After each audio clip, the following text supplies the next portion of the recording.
एक बार फिर से स्वागत है आपका आपके अपने YouTube channel AKC technical classes में। गाइस, आज की वीडियो अप्लाइड मैथमेटिक्स सेकंड की है। स्ट्रेट लाइन का नेक्स्ट क्वेश्चन आगे का बताया जाएगा। क्वेश्चन नंबर 9 से 19 तक के क्वेश्चन सबका सलूशन आज आपको बताया जाएगा। इसके पहले आपको सब कुछ बताया गया था। पूरे क्वेश्चन 1 से 8 तक के सभी क्वेश्चन का सॉल्यूशन आपको दिया गया था। तो आज क्वेश्चन नंबर 9 से हम सॉल्व करने वाले हैं। देखिए, क्वेश्चन नंबर 9 आपका कह रहा है, सिद्ध कीजिए रेखाएं जो रेखा की समीकरण है x minus 5/7 equal to y plus 2/-5 equal to z/1 तथा x/1 बराबर y/2 बराबर z/3। तो इसमें आपको करना क्या है, इसको प्रूव करना है कि ये रेखाएं आपस में लंब हैं। तो लंब होने के लिए आपको हमने बताया था फार्मूला होता है a1 a2 plus b1 b2 plus c1 c2 equal to 0 होता है। ये होता है फार्मूला। तो यहाँ पर देखिए a1 b1 c1 जो है आपके दिक् अनुपात होते हैं। तो देखिए सबके दिक् अनुपात दिए हुए हैं 7 -5 1 और 1 2 3। तो सब में वैल्यू रखेंगे। a1 हो गया 7, a2 हो गया 1। तो सबकी वैल्यू रखेंगे। अगर 0 के बराबर आ जाएगा तो आपस में परस्पर लंब होंगी। तो इसको आप लोग सॉल्व करिएगा। इस टाइप का क्वेश्चन ने बताया भी है। नहीं समझ में आएगा तो एक बार आप लोग फिर से पूछ सकते हैं, कमेंट कर दीजिएगा, फिर से बता दिया जाएगा। Next question, question number 10। Question number 10 आपका कह रहा है, सिद्ध कीजिए कि बिंदु 1 2 3 और -1 -2 -3 को मिलाने वाली जो रेखा है वह बिंदुओं -2 1 5 और 3 3 2 को मिलाने वाली रेखा पर लंब है। तो सबसे पहले हमें क्या करना है, सबसे पहले लंब के लिए तो आपको a1 b1 c1 a2 b2 c2 की वैल्यू चाहिए। तो कैसे निकालेंगे, तो यहाँ देखिए 2 पॉइंट अलग अलग दिए गए हैं। एक पॉइंट आपका ये हो चुका और एक ये हो चुका। तो 4 पॉइंट हो चुके हैं यहाँ से आपके। तो 2 2 करके आप लोग 2 बिंदुओं से यानी गुजरने वाली जो सरल रेखा का समीकरण है उसको निकालेंगे। वहाँ से आपको a1 a2 b1 b2 c1 c2 की वैल्यू मिलेगी और उसी पे हम लंब का समीकरण निकाल लेंगे। तो आइए निकालते हैं। मान लीजिए जो पॉइंट है उन्हें A B C और D द्वारा हम प्रदर्शित कर रहे हैं। तो A का पॉइंट हो जाएगा 1 2 3, B का हो जाएगा -1 -2 एंड -3 और C का हो जाएगा -2 1 5 और D का हो जाएगा 3 3 2। तो सबसे पहले हम A B निकालेंगे, उसके बाद C D के लिए निकालेंगे। तो मान लेंगे the equation of line passing through A and B। तो A और B का पॉइंट देखेंगे। तो यहाँ पे फार्मूला आपका होता क्या था, जब 2 बिंदु से आपकी रेखा गुजरती थी उस कंडीशन में आपका फार्मूला होता था, आपको हमने बताया भी है, x माइनस x1 अपॉन में होता था x2 माइनस x1 बराबर यही होता था y माइनस y1 बटे y2 माइनस y1। इसी प्रकार z minus z1 upon z2 minus z1 होता था। तो आप लोगों को जब फार्मूला पता होगा तो आप लोग आसानी से सॉल्व कर सकते हैं। तो यहाँ पर वैल्यू को अगर पुट करेंगे तो यहाँ पर देखिए x माइनस x1 की वैल्यू यहाँ पर 1 है तो x माइनस 1 हो जाएगा अपॉन में x2 माइनस x1। तो x2 की वैल्यू -1 है, फिर माइनस चिन्ह के साथ यहाँ भी 1 है तो -1 हो जाएगा। y माइनस y1 तो y1 की वैल्यू 2 है तो y माइनस 2 हो जाएगी अपॉन में y2 माइनस y1 यानी -2 हो जाएगा। उस प्रकार से z माइनस z1 यानी z की वैल्यू 3 है z1 की, तो z minus 3 upon z2 minus z1 यानी -3 इतना हो जाएगा। तो आपको इक्वेशन मिलेगा x minus 1 upon -2 equal to y minus 2 upon -4 equal to z minus 3 upon -6। ये हो गया आपका इक्वेशन नंबर फर्स्ट। तो यहाँ से देखिए आपको a1 b1 और c1 की वैल्यू मिल चुकी है। तो इक्वेशन फर्स्ट इसे आपने मान लिया। अब सेकंड के लिए निकालते हैं। तो जो इक्वेशन ऑफ लाइन है वह पासिंग थ्रू मान लीजिए पॉइंट C एंड D से गुजर रही है आपकी। तो फिर वही x minus x1 upon x2 minus x1। तो x माइनस x1 करेंगे तो -2 और माइनस चिन्ह वहाँ भी रहता तो x प्लस 2 हो जाएगा अपॉन में x2 माइनस x1 यानी x2 की वैल्यू 3 है और यह -2 है तो 3 प्लस 2 हो जाएगा बराबर में y माइनस y1 यानी आप लोग पॉइंट देख लीजिए सब वैल्यू रख दिया हमने। हुआ y माइनस 1 अपॉन 3 माइनस 1 फिर z minus 5 upon 2 minus 5। Solve किया तो आपको मिला x प्लस 2 अपॉन 5 बराबर y minus 1 upon 2 equal to z minus 5 upon -3। इसे माना इक्वेशन सेकेंड। अब हमें a1 b1 c1 a2 b2 c2 की वैल्यू चाहिए। तो सबसे पहले समीकरण से हम दिक् अनुपात a b c यानी a1 b1 C1 का मान निकालेंगे। तो इसमें A1 बराबर करेंगे तो -2 होगा, B1 बराबर -4 हो जाएगा, C1 बराबर -6 हो जाएगा। उसी प्रकार से A2 बराबर करेंगे तो 5, B2 बराबर 2 और C2 बराबर -3 हो जाएगा। अब आप लोग ये भी जानते हैं परपेंडिकुलर के लिए क्या शर्त होती है, क्या फार्मूला होता है। तो उस कंडीशन में ये फार्मूला होता है A1 A2 plus B1 B2 plus C1 C2 is equal to 0। तो सबकी वैल्यू रखेंगे, अगर 0 के बराबर 0 आ जाता है तो आप लोग लिख सकते हैं आपस में लंब हैं, परपेंडिकुलर हैं। तो सब वैल्यू रखेंगे तो 0 के बराबर 0 आ जाएगा। इस प्रकार से यह क्वेश्चन प्रूव्ड हो जाएगा और यह क्वेश्चन आपके एग्जाम में 5 नंबर में पूछा भी जाएगा, पूछा भी जा सकता है, क्योंकि हर साल क्वेश्चन इस टाइप से बनते हैं। क्वेश्चन नंबर 9 और 10 यहाँ पर हो गया और 8 तक के तो पहले पढ़ा ही दिया हमने, तो आप लोग प्लेलिस्ट से जाकर वीडियो जरूर देख लीजिएगा। क्वेश्चन नंबर 11,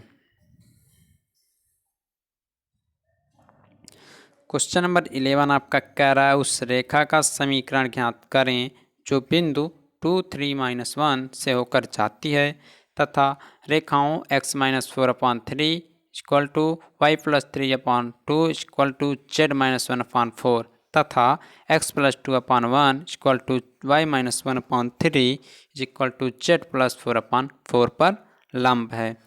तो इसे कैसे निकालेंगे, तो आइए इसे निकालते हैं। तो देखिए इसे करने के लिए पहले तो हम दोनों इक्वेशन को लिख लेंगे। अब इनके दिक् अनुपात को निकालेंगे। तो दिक् अनुपात आप लोग को बताया हमने A1 B1 C1 और A2 B2 C2 होते हैं। तो यहाँ से देखिए 3 2 4 आपके फर्स्ट वाले समीकरण के दिक् अनुपात हो जाएंगे। उसके बाद सेकंड वाला निकालेंगे 1 3 एंड 4 हो जाएंगे। ठीक, अब इसका जो अब मानते हैं जो लाइन है उसका जो डायरेक्शन रेशियो है या प्रॉब्लम रेशियो जैसे आप बोल सकते हैं, दिक् अनुपात ही बोल सकते हैं आप लोग, वह ABC हैं। फिर से हमने मान लिया वह ABC हैं। जब ABC हैं दिक् अनुपात उस समीकरण के और कह रहा है कि आपस में लंब हैं और हमने माना है उसके दिक् अनुपात ABC हैं। तो इस कंडीशन में हमने आपको एक फार्मूला भी बताया था, जब लंब रहते हैं तो उसमें जो अचर पद होता है, अचर पद बोले तो अचर पद ये बोले थे जैसे कि समतल का समीकरण में पढ़ा था x + by + cz = d होता था, तो उसमें d को हटा दिया जाता था, ठीक, और लिख दिया जाता था a + b + c = 0। उसी प्रकार से इसमें भी होगा। तो आपके दिक् अनुपात यहाँ पर दिए हुए हैं 3 2 4 और 1 3 4 दिए गए हैं और हमने माना है ABC दिक् अनुपात हैं और ये जो रेखाएं हैं क्वेश्चन के अनुसार कहा है ये सब लंब हैं। तो लंब की कंडीशन में यानी ये जो है x का हो गया है y और यह z, यह भी x y z, तो इसे लिख सकते हैं 3a + 2b + 4c = 0, यह इक्वेशन फर्स्ट। और इसके लिए a + 3b + 4c = 0, यह इक्वेशन सेकेंड हो गया। अब हमें ABC की वैल्यू चाहिए, इसे निकालेंगे, इसके कुछ दिक् अनुपात आएंगे और वही जो आएगी रेखा वही जो है आपके पॉइंट 2 3 और -1 से गुजरेगी, क्योंकि देखिए कहा क्या है उस रेखा का समीकरण ज्ञात करना है आपको जो बिंदुओं इतने 2 3 -1 से जा रही है तथा रेखा जो है x-3 इस जो रेखा का इक्वेशन दिया इस पर लंब है, तो इसका भी आपको कोई पॉइंट निकालना है। उसके बाद आपको A2 B2 C2 की वैल्यू मिलेगी। जब लंब के लिए आपको फार्मूला पता ही है, तो देखिए करते क्या है, यहाँ पर आएंगे आके तो क्रॉस मल्टीपल करेंगे इन इक्वेशन को, या तो आप लोग सिंपल तरीके से भी निकाल सकते हैं, नहीं तो आप लोग इस तरह से भी निकाल सकते हैं। क्रॉस मल्टीपल करने के लिए हमने आपको बताया था A B और C में चाहे कितने भी अंक का उड़ा रहे उसको नहीं लिखना है। सबसे पहले लिख लेंगे A बट्टे बराबर B बट्टे बराबर C बट्टे कर लेंगे। अब क्रॉस मल्टीपल ये होता है A का करना है तो A वाले को पूरा हम कवर करेंगे, ठीक। उसके बाद इसका मल्टीपल इधर इस टाइप में जाएगा A के लिए, ठीक, तो 4 × 2 हो जाएगा, फिर माइनस का चिन्ह होता है, इसका मल्टीपल इसमें 4 × 3, तो देखिए 4 × 2 4 × 3 हो गया। बराबर B के लिए जब करेंगे तो B वाला कवर करेंगे, ठीक। उसके बाद इसका मल्टीपल इस तरफ जाएगा और इसका मल्टीपल इस तरफ जाएगा, तो देखिए 4 × 1, उसके बाद -4 × 3 हो जाएगा। C के लिए करेंगे तो C बराबर यह मतलब कवर होगा, इसका इधर जाएगा और इसका इधर जाएगा, तो 3 × 3 -2 × 1 होगा। अब हमें सबकी वैल्यू चाहिए तो उसके बराबर कुछ मानना पड़ेगा, कुछ वैल्यू हमें मान लेना है, जैसे के मान लिया, लेमडा मान लिया, ए बी सी कुछ भी मान सकते हैं आप लोग, ठीक ना। तो यहाँ से करेंगे तो ये हो जाएगा a/-4 equal to b/-8 equal to c/7 के बराबर हमने के मान लिया। तो देखिए इसके जो दोनों इक्वेशनों को जब हमने सॉल्व किया तो एक अलग दिक् अनुपात निकल कर आया, जो कि आया है -4, -8 और 7। यही तो है दिक् अनुपात, -4, -8, 7। या आप लोग इसे लिख सकते हैं a/4 बराबर b/8 बराबर c/-7 लिख सकते हैं, लेकिन वैसे भी रहेगा तब भी सही है। तो यही जो आया है दिक् अनुपात, वही जो है आपके क्वेश्चन में कह रहा है 0.23 - 1 से गुजर रहा है।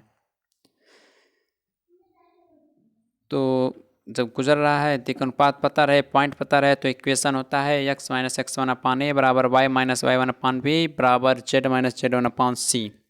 तो x - x1 की वैल्यू 2/a की वैल्यू -4, y - y1 यानी y - 3/-8, z - z1 यानी यहाँ पर -1 है तो z + 1/7 हो जाएगा। तो यह क्वेश्चन भी आपका सॉल्व हो के आपको समझ में आया होगा। नहीं समझ में आया होगा तो कमेंट करके आप लोग फिर से कहिएगा, फिर क्वेश्चन आपको बताया जाएगा। लेकिन अगर आपको समझ में आता है तो लाइक ज़रूर करिएगा वीडियो को।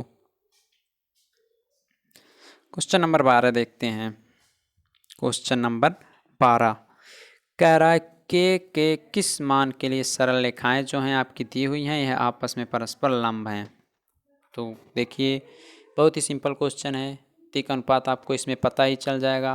फार्मूले में रखेंगे a1 a2 + b1 b2 + c1 c2 बराबर 0 करेंगे। तो यहाँ से देखिए इक्वेशन आपका दिया हुआ है, दोनों इक्वेशन को हमने यहाँ पर लिख लिया फर्स्ट एंड सेकंड करके। लंब के लिए आपका फार्मूला भी होता है, वो भी हमने लिख दिया। अब यहाँ पे a1 b1 c1 a2 b2 c2 की वैल्यू निकालेंगे और इस इक्वेशन में रखेंगे जो लंब के लिए होता है। तो a की वैल्यू a1 की वैल्यू यहाँ पर -3 है, -3 को लिखा, b1 की वैल्यू 2 के लिखा और c1 की वैल्यू 2 लिख दिया गया। a2 की वैल्यू यहाँ 3 के, b2 की 1 और c2 की -5 लिख। सब कुछ आपको पता है तो सब वैल्यू को आप पुट करेंगे इक्वेशन में। तो a1 a2 यानी -3 × 3 के प्लस b1 b2 यानी 2 के × 1 प्लस c1 c2 यानी 2 × -5 बराबर 0। तो यहाँ से आपको k की वैल्यू चाहिए थी तो k की वैल्यू आपको -10/7 मिल जाएगी और यही आपका फाइनली आंसर रहेगा। इस टाइप के भी क्वेश्चन पूछे जाते हैं, लेमडा का मान ज्ञात करने के लिए कहेगा, k का मान ज्ञात करने के लिए कह देगा, या कुछ भी लिख देगा कहेगा मान ज्ञात कीजिए और दो इक्वेशन दे देगा। तो इस प्रकार से आप लोग उन सभी क्वेश्चन को सॉल्व करिएगा। क्वेश्चन नंबर 13 देखते हैं। क्वेश्चन नंबर 13 में दो क्वेश्चन दिए गए हैं। फर्स्ट क्वेश्चन देखते हैं, सेकंड आप लोग स्वयं सॉल्व कीजिएगा क्योंकि दोनों एक ही तरफ क्वेश्चन दिए हैं। कह रहा है बिंदु 1 0 0 से सरल रेखा x - 1/2 equal to y + 1/-3 equal to z + 10/8 के बीच की लंबिक दूरी ज्ञात करें और उसके पाद के निर्देशांक यानी फुट कोऑर्डिनेट्स भी ज्ञात करें। तो कैसे ज्ञात करेंगे आइए निकालते हैं। मान लीजिए जो आपके बिंदु P है, इसी से तो कहा है कि उसकी मतलब फुट कोऑर्डिनेट्स ज्ञात करना है। तो मान लेंगे जो बिंदु P है, इससे जो सरल रेखा पर डाले गए लंब की जो लंबाई है वह Q हमने मान लिया। लंब की लंबाई का जो फुट कोऑर्डिनेट्स यानी पाद जो है वह Q है। चलिए इतना कर लिया। अब हम मानेंगे क्या, Q है तो हमें Q का निर्देशांक भी चाहिए। तो हमने आपको ये बताया था, जब फर्स्ट क्वेश्चन आपको पढ़ाया था तो उसमें ये बताया था जब निर्देशांक ज्ञात करने के लिए कहे और एक पॉइंट दिया रहे तो उस कंडीशन में क्या करते हैं, और आपका सरल रेखा का समीकरण दिया रहे और पॉइंट ज्ञात करने के लिए कहे तो हम करते क्या हैं, करते ये हैं जो आपका सरल रेखा का समीकरण दिया रहता है सबके बराबर r मानते हैं या लेमडा मानते हैं, कुछ भी आप लोग मान सकते हैं, k को मानते हैं। तो देखिए सबके बराबर r मान लिया तो यहाँ से x - 1/2 इक्वल टू r करेंगे तो यहाँ x की वैल्यू 2r + 1 के बराबर आएगी। इसी प्रकार y की वैल्यू निकालेंगे जो कि -3 - 1 के बराबर आएगी, -3r - 1 के बराबर आएगी। z की वैल्यू इसी प्रकार निकालेंगे तो 8r - 10 के बराबर आएगी। इतना आप लोग कर सकते हैं, बहुत ही सिंपल है। अब यहाँ से जो Q के निर्देशांक आ गया वही तो था, माना था हमने क्यू है तो उसका जो निर्देशांक आया वह आ गया 2r+1 और यहाँ से -3r-1 और यहाँ से 8r-10 आया। इसे इक्वेशन फर्स्ट मान लिया। अब दिक् अनुपात भी हमें पता है। अब आप लोग सोच रहे होंगे हम क्यों दिक् अनुपात निकाल रहे हैं, क्यों हम नियापन क्षेत्र निकाल रहे हैं। तो ये इसलिए निकाला जा रहा है क्योंकि इन सब का आगे यूज है। तो आगे यूज है तो कैसे जानेंगे। तो हम लोग कोई भी क्वेश्चन सॉल्व करते हैं तो क्यों हम कुछ वैल्यू निकालते हैं, हम लोग इसलिए निकालते हैं क्योंकि उस बेस पर फार्मूला रहता है।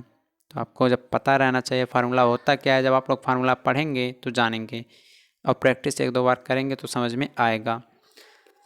देखिए दिक् अनुपात जो है आपके यहाँ पर दिए गए हैं 2, -3 और 8 दिए गए हैं, क्योंकि रेखा जो समीकरण होता है उसके नीचे के जो पद वो दिक् अनुपात ही होते हैं। तो देखिए दिक् अनुपात हो गए और क्यू के निर्देशांक भी आपको पता चल गए हैं। अब हमें पी और क्यू का दिक् अनुपात ज्ञात करना है, पी और क्यू का डायरेक्शन रेशियो ज्ञात करना है। तो उस कंडीशन में क्या होता है दिक् अनुपात ज्ञात करने के लिए। तो देखिए पी पॉइंट आपका दिया गया है 1 0 0 और क्यू पॉइंट आपका यहाँ दिया गया है 2r+1 -3r-1 8r-10। तो दिक् अनुपात कैसे ज्ञात करते हैं, ये क्यू का है तो ये होता है x2 - x1 होता है, y2 - y1 होता है, z2 - z1 होता है। ये सब हमने आपको बताया भी है। तो देखिए इसके दिक् अनुपात ज्ञात करेंगे तो x2 - x1 करेंगे तो x2 की वैल्यू है 2r+1 -x1 की वैल्यू है तो 1 0 0 था तो इसमें से -1 घटेगा। उसके बाद यहाँ पर है y2 - y1 तो y2 की वैल्यू -3r-1 है और इसमें 0 है y1 की वैल्यू। इस प्रकार यहाँ करेंगे तो 8r-10 -0 होगा। इस प्रकार से जो पी क्यू के दिक् अनुपात आपको पता चलेंगे वो आएंगे 2r -3r-1 और 8r-10 के बराबर आएंगे। अब ये कह रहा है क्वेश्चन में आपकी लंबिक दूरी ज्ञात कीजिए। तो लंबिक दूरी यानी समझ लीजिए लंब है आपस में। तो देखिए हम लिख सकते हैं पी क्यू जो है आपका वह इस रेखा पर लंब है, ठीक ना। तो अब हम क्या करेंगे, उस कंडीशन में हमने आपको एक और फार्मूला बताया था, बहुत फार्मूला हमने बताया। अब आप लोग फार्मूला नहीं पढ़ते हैं तो उसमें देखिए हमारी कोई गलती नहीं है, वहाँ पर सब कुछ विस्तार से बताया जाता है।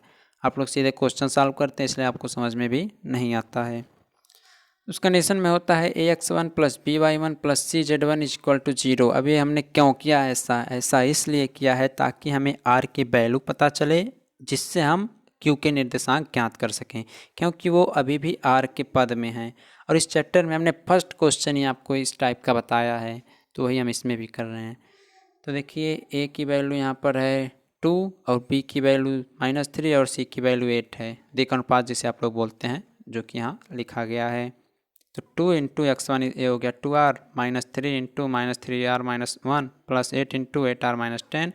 यहाँ से r की वैल्यू निकालेंगे तो r की वैल्यू आपको मिल जाएगी 1, r की वैल्यू आपको मिल जाएगी 1।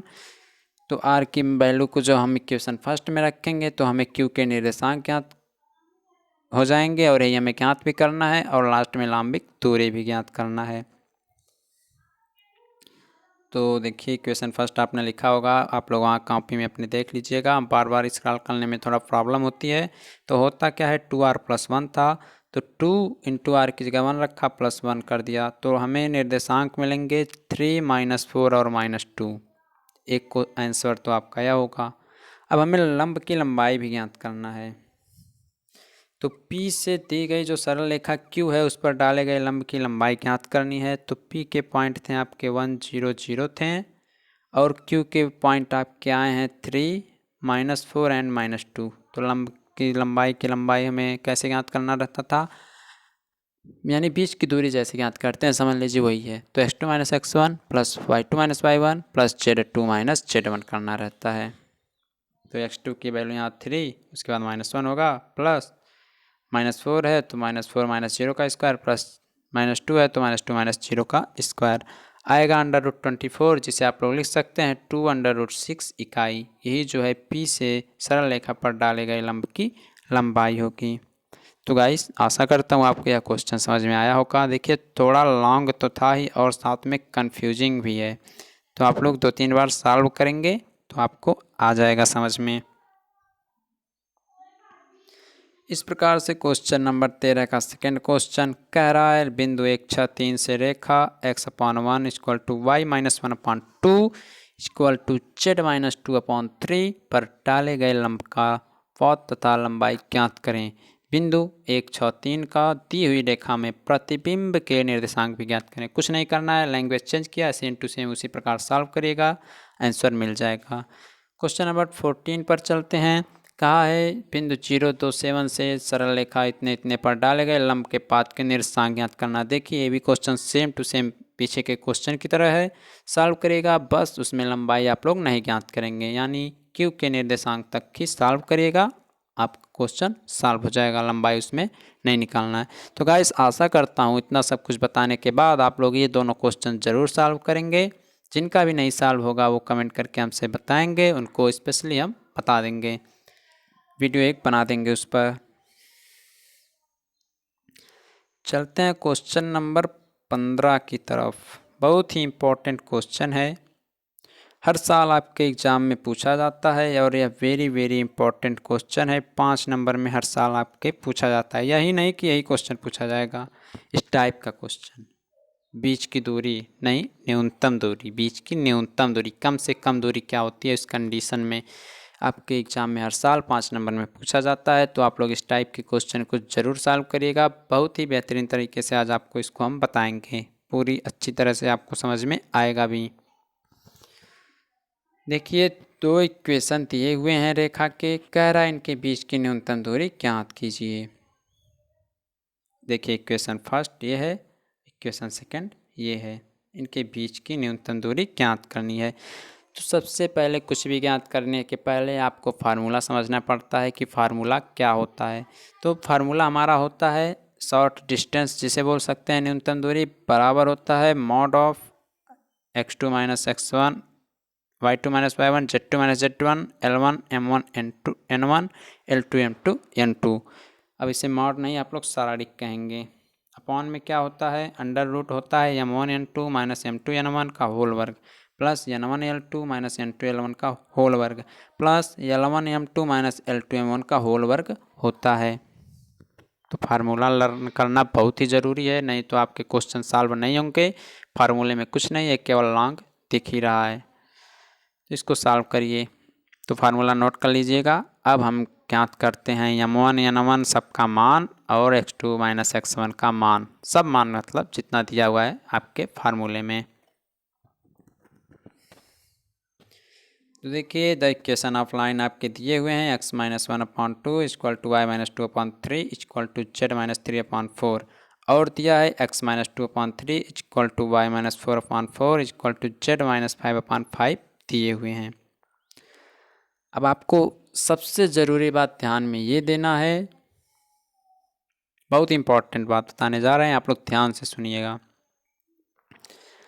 x7 की वैल्यू यहाँ पर हमने -1 क्यों नहीं लिया, हमने 1 लिया, क्यों लिया अभी बताते हैं। y1 की वैल्यू 2 लिया, z1 की वैल्यू 3 लिया, x2 की वैल्यू 2 लिया, y2 की वैल्यू 4 लिया और z2 की वैल्यू 5 लिया। अब आप लोग कहेंगे आपने माइनस चिन्ह के साथ क्यों नहीं लिया, तो देखिए आपको एक बात और बता दें, अगर आपके क्वेश्चन में x प्लस 1/2 दिया होता तो x7 बराबर आपका लिया जाता -1, लेकिन यही जो है x माइनस 1/2 दिया है तो यह x7 बराबर आपका 1 लिया गया। ऐसा क्यों किया गया, क्योंकि जो स्पेशल फार्मूला होता है लाइन का वह होता है x माइनस x1/a होता है। तो जो माइनस चिन्ह है वह माइनस के साथ ही x1 की वैल्यू आती है, तो यहाँ पर माइनस है इसलिए माइनस हट जाएगा, 1 आएगा। तो आपको कुछ नहीं ध्यान में रखना है, ध्यान में ये रखना है जो प्लस वाला रहेगा उससे माइनस मिलेंगे और जो माइनस वाला रहेगा उससे प्लस मिलेंगे। केवल x1 y1 और z1 और x2 y2 z2 की वैल्यू, l1 m1 n और l2 m2 n2 की वैल्यू जो दी रहेगी वही लिखा जाएगा। तो आपको समझ में आया होगा। तो यहाँ पर देखिए x1 बराबर 1 लिया, अगर यह x प्लस 1 होता तो x1 बराबर यहाँ पर -1 लिया जाता, y1 बराबर 2 हो गया, z1 बराबर 3 हो गया, उसी प्रकार से x2 बराबर 2 हो गया, y2 बराबर 4 हो गया और z2 बराबर 5 हो चुका है। तो बस ध्यान यही देना x1 y1 z1 और x2 y2 z2 में L1 M1 N1 और L2 M2 N2 में नहीं ध्यान देना है। तो देखिए L1 यहाँ से करेंगे तो 2 आएगा, M1 यहाँ से करेंगे तो 3 आएगा, N1 यहाँ से करेंगे 4 आएगा, L2 यहाँ 3, M2 4 और N2 5। तो आपने फार्मूला नोट किया होगा, सबको पुट करेंगे तो देखिए करेंगे x2 माइनस x1 तो यानी 2 माइनस 1, y2 माइनस y1 यानी 4 माइनस 2, z2 माइनस z1 यानी 5 माइनस 3, L1 M1 N1 यानी 2 3 4, L2 M2 N2 यानी 3 4 5। इतना सब कुछ करेंगे तो आपको मिलेगा एक इस प्रकार का सारणिक। तो सारणिक को सॉल्व करना आप लोग जानते ही हैं। इसको पहले लेते हैं 1 को, तो 1 हो जाएगा यहाँ 5 इंटू 3 यानी -15, उसके बाद -15 नहीं +15, फिर माइनस का चिन्ह होता है तो 4 इंटू 4 यानी 16। फिर यहाँ क्वेश्चन या फार्मूला जो आपका होता था सारणिक को सॉल्व करने के लिए वह सेकंड जो आपका माइनस चिन्ह के साथ चलता है, तो वहाँ पर -2 हो जाएगा।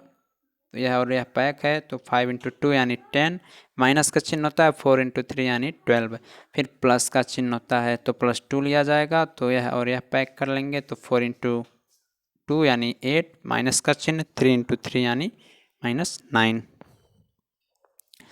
इसको टोटल सॉल्व करेंगे तो हमें 1 आएगा, इसका मान पता चलेगा, इसकी वैल्यू जो आएगी वह 1 आ जाएगी। अब हमें चाहिए जो अंडर रूट दिया है उसका मान, तो उसको भी बहुत सिंपल तरीके से आपको निकालना बताएंगे हम। अब देखिए यहाँ पर M1 N2 minus M2 N1 चाहिए, इसका होल वर्क चाहिए। तो आपको ये बता दें यह जो है यह आपका क्या था, यह था L1 M1 और N1 था, और यह क्या था, यह था आपका L2 M2 और N2 था, इसी में था। तो देखिए M1 N2 करेंगे, M1 और N2 करेंगे तो M1 ये है, ठीक, M1 ये है और N2 क्या है, N2 ये है। तो 5 इंटू 3 यानी -15 +15, माइनस चिन्ह करेंगे, माइनस का चिन्ह होता है, फिर M2 N1, तो M2 आपका ये है और N1 ये है, तो 4 इंटू 4 यानी -16, इसका होल वर्ग हो जाएगा। प्लस चिन्ह के साथ करेंगे तो यहाँ से N1 L2 करना है, तो N1 आपका देखिए 4 है इंटू L2 आपका क्या है, L2 आपका ये है, तो 4 इंटू 3 यानी 12 हो गया, माइनस चिन्ह है N2 L1। तो इस तरह आप लोग सब कुछ कर लीजिएगा। और आपको एक ट्रिक बता देते हैं आप लोग, जिससे बिना सॉल्व किए ही जो आप लोग इसे सॉल्व किए हैं यही इसकी जगह लिख सकते हैं। बस आपको करना क्या रहेगा, आप लोग ध्यान दीजिएगा। M1 N2 minus M2 N1 की जगह आप लोग सीधे लिख सकते हैं -15 इंटू 16। अगर यह आपने सॉल्व किया तो इसको सीधे सीधे उसकी जगह लिख लेंगे और उसका स्क्वायर कर लेंगे। अब सेकंड वाला भी आप लोग लिख सकते हैं, लेकिन आपका अंडर रूट में जो है यह प्लस में रहता है और सारणिक जो है आपका माइनस में रहता है। तो कुछ नहीं करना है, 10 माइनस 12 है तो इसको पलट कर लेंगे 12 इंटू -10, 12 -10 का होल वर्क हो जाएगा। और ये तो प्लस है तो ये भी प्लस में ही है, तो 8 - 9 लिख लेंगे सीधे, 8 - 9 का होल वर्क हो जाएगा। इसको सॉल्व करेंगे तो √6 आएगा। इस प्रकार से शॉर्ट डिस्टेंस बराबर फार्मूले में रख लेंगे। तो जो मॉड वाला सारणिक का आया था अपॉन में अंडर रूट आया था, तो 1/√6 आपका शॉर्ट डिस्टेंस आ जाएगा। और यह जान लीजिए वेरी वेरी इंपॉर्टेंट है, इस टाइप का क्वेश्चन आपके एग्जाम में 5 नंबर में ज़रूर पूछा जाता है। कोई भी अगर आपको बताएगा तो इस टाइप के क्वेश्चन को लगाने के लिए ज़रूर कहेगा।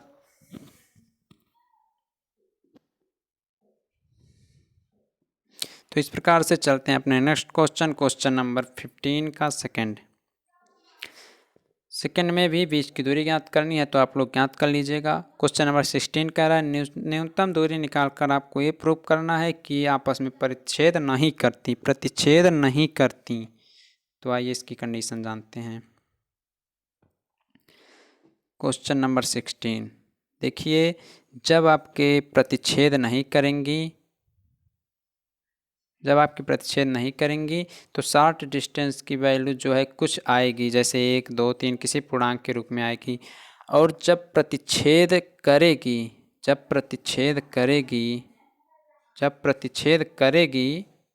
तो आपकी जो शॉर्ट डिस्टेंस आएगी वह 0 के बराबर आएगी। तो आप लोग निकालिएगा, शॉर्ट डिस्टेंस निकालिएगा। अगर प्रतिच्छेद नहीं करेगी तो समझ लीजिए शॉर्ट डिस्टेंस की वैल्यू 0 नहीं आएगी, अगर प्रतिच्छेद करेगी तो शॉर्ट डिस्टेंस की वैल्यू 0 आएगी। एक बार ध्यान से सुनिएगा। आपको कंडीशन बताते हैं। अगर जो ये रेखाएं हैं आपस में प्रतिच्छेद करती हैं तो शॉर्ट डिस्टेंस की वैल्यू 0 आती है, ठीक, और वो समतलीय भी होती है, एक ही तल पर रहती हैं। अगर ये रेखाएं आपस में प्रतिच्छेद नहीं करती हैं तो शॉर्ट डिस्टेंस की वैल्यू 0 के अलावा कुछ ज़रूर आएगी, 0 लेकिन नहीं आएगी। तो आपको यही वाला प्रूफ करना है, 0 नहीं लाना है। अगर 0 आ गया तब तो वो प्रतिच्छेद करने लगेंगी। तो इसको सॉल्व करिएगा।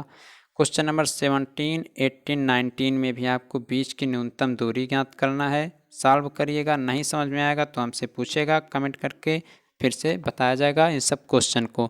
आप लोग हमें इंस्टाग्राम पर फॉलो कर सकते हैं, वहाँ पर भी आपको अपनी प्रॉब्लम शेयर करने का मौका मिलता है। तो आप लोग अपनी प्रॉब्लम शेयर कर सकते हैं, अपने क्वेश्चन को पूछ सकते हैं। तो गाइस आज के लिए इतना ही। अगर आपको यह अच्छा लगा हो, क्वेश्चन समझ में आया हो, तो वीडियो को लाइक कमेंट शेयर जरूर कर दीजिएगा।